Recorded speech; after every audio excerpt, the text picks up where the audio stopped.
Hey, to download Google Chrome browser on your Windows 11, first of all, you'll have to open any browser. So in the most cases, as default, you will actually get the Edge browser.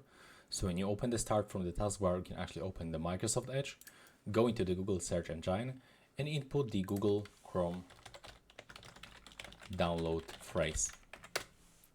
So open this and pick the first website that will pop in the searches, the Google Chrome download. And now from this website, you will have to select to download Chrome.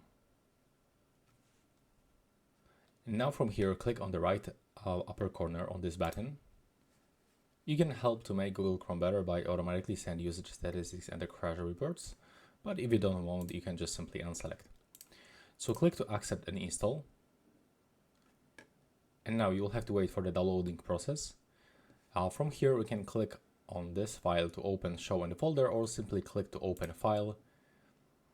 And you will get the screen. You have to click yes. And now you'll actually get installation process. Now you'll have to just follow this installation process, and that's all. Right now, please subscribe to my channel and see you in the next one.